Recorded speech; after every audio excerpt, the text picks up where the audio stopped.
चलिए आरंभ करते हैं एक अद्भुत कथा, एक ऐसी रहस्यमयी घटना से जिसने भागवत महापुराण के जन्म को दिशा दी। जय श्री हरि। एक बार पार्वती जी ने शिव जी से प्रश्न किया, प्रभु इस संसार में इतना दुख क्यों है? यह रहस्य क्या है? शिव जी मुस्कुराए, प्रिय पार्वती, तुम वह गोपनीय रहस्य जानना चाहती हो जिसे सुनने का अधिकार किसी और को नहीं। सृष्टि के दुख का मूल कारण क्या है, ये मैं तुम्हें बताऊंगा। और फिर शिव जी धीरे धीरे अत्यंत गूढ़ रहस्य सुनाने लगे। कथा चलती रही, लेकिन किसी को पता ही न चला कि पार्वती जी कब शिव जी की गोद में सिर रखकर सो गईं। शिव जी बोलते रहे और उनकी मीठी आवाज पर पार्वती जी की नींद गहरी होती चली गई, परंतु एक हूं हूं की हल्की सी ध्वनि सुनाई दे रही थी। शिव जी चौंके। उन्होंने पार्वती को देखा, वह सो चुकी थी। तो फिर आगे कहा मैं नहीं सुन पाई, मैं तो सो गई थी। यदि तुम सो गई थी तो फिर की आवाज कौन दे रहा था? एक शुक पक्षी पूरा रहस्य सुन चुका था। शिव जी हल्का सा मुस्कुराए। उन्होंने तुरंत नंदी और भृंगी को बुलाया। वह पक्षी यहां कहीं पास में है, उसे रोककर मेरे पास लाओ। नंदी और भृंगी तुरंत निकल पड़े। पक्षी एक झोंपड़ी में छिपा था, पर जैसे ही वे पहुंचे वह पंख फड़फड़ाकर आकाश में उड़ गया और शुरू हुई एक दिव्य पीछा जो नदियों, पहाड़ों, घाटियों से गुजरता गया। पक्षी उड़ता रहा, नंदी भृंगी पीछा करते रहे। पक्षी थकने लगा, पर शिव के गण तो अथक थे। आखिर पक्षी उड़ते उड़ते पहुंचा महर्षि व्यास के तपोवन। वहां व्यास जी की पत्नी कुटिया में विश्राम कर रही थी।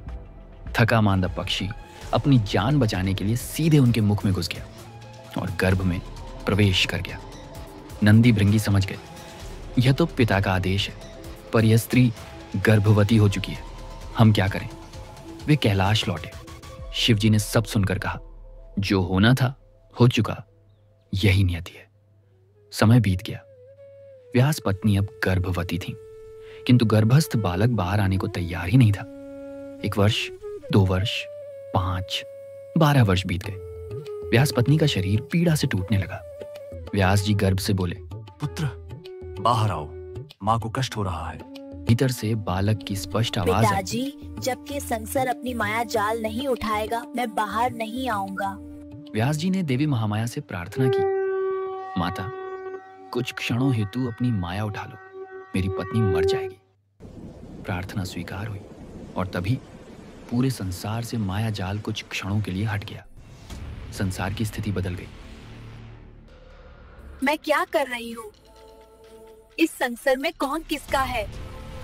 और उसने रोते शिशु को जमीन पर रखा और ईश्वर साधना में चली गई। एक किसान हल चला रहा था, अचानक बोला, मैं खेत क्यों जोत रहा हूं? मैं तो ईश्वर को भुला बैठा। और बैलों को खेत में छोड़कर भाग गया। चारों ओर विचित्र दृश्य फैल गए और उसी क्षण सुखदेव बाहरी जगत में प्रकट हुए, नग्न, निष्पाप, निर्लेप, जैसे कोई तपस्वी जो जन्मते ही मुक्त हो गया हो। संसार में माया वापस लौटी और लोग अपने किए पर पछताने लगे। व्यास जी ने पुत्र को पुकारा, पुत्र एक बार रुक जाओ, अपनी माता का आशीर्वाद तो ले लो। पर सुखदेव रुके नहीं, वह निर्भाव निर्विकार आगे बढ़ते गए। एक सरोवर मिला जहां अप्सराएं स्नान कर रही थीं। सुखदेव वहां से नग्न होकर निकल गए, किंतु किसी अप्सरा ने ध्यान भी नहीं दिया। जब व्यास जी वहां पहुंचे, अप्सराएं तुरंत लज्जावश अपने शरीर ढकने लगी।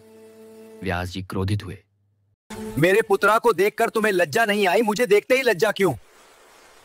अप्सराएं विनम्र स्वर में बोली, आपका पुत्र स्त्री पुरुष का वेद नहीं जानता, वो देह से परे है, किंतु आप उस वेद को जानते हैं, इसलिए हमें लज्जा आई। व्यास जी मौन हो गए। उन्होंने सोचा, सच है, मेरा ज्ञान अभी अधूरा है। वह अपने पुत्र के पीछे चलते रहे। अंततः सुखदेव रुके और पहली बार बोले, पिताश्री, भगवत महापुराण की रचना कीजिए। देवर्षि नारद आपको मार्ग दिखाएंगे। वही ग्रंथ संसार के अज्ञान को मिटाएगा और मैं उसे अवश्य सुनने आऊंगा। और मैं उसे अभ्यसा सुनने आऊंगा। और सुखदेव अपने मार्ग पर आगे बढ़ गए, सदा के लिए मुक्त, सदा के लिए निर्भाव। अगले भाग में हम देखेंगे कैसे नारद जी व्यासदेव के संशय दूर करते हैं और उन्हें भागवत महापुराण रचने की प्रेरणा देते हैं। इस कथा के साथ जुड़े रहने के लिए इस चैनल को लाइक और सब्सक्राइब करें। जय श्री हरि।